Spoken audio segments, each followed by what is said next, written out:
പുറത്താക്കി അന്ന് മുതൽ രാഹുലിൻ്റെ കാര്യത്തിൽ പാർട്ടിക്ക് ഒരു ഉത്തരവാദിത്വമില്ല.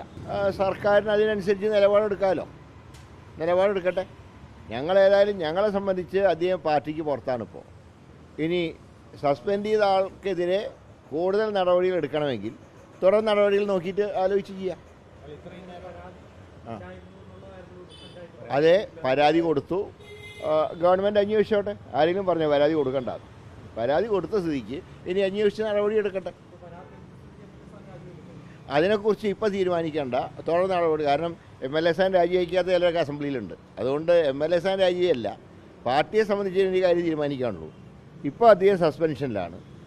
കൂടുതൽ കടുത്ത നടപടികളുണ്ടായാൽ സാഹചര്യങ്ങൾക്കനുസരിച്ച് പാർട്ടി അപ്പോൾ തീരുമാനിക്കും.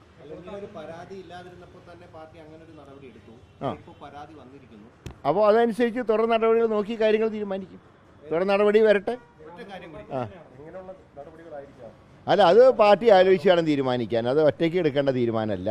അത് ഇത് ഒരു ആശയക്കുഴപ്പമില്ല. KPCC അന്ന് വരെ സ്റ്റാൻഡാണ്.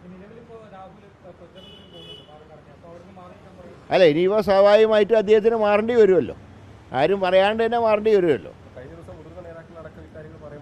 ഞാൻ പറയാം, പാർട്ടിയുടെ പരമാധികാരി KPCC പ്രസിഡന്റ് പറഞ്ഞു കഴിഞ്ഞു. ഞങ്ങളൊക്കെ ആ നിലപാട് അന്നും ഇന്നും ആവർത്തിച്ച് പറയുന്നുണ്ട്.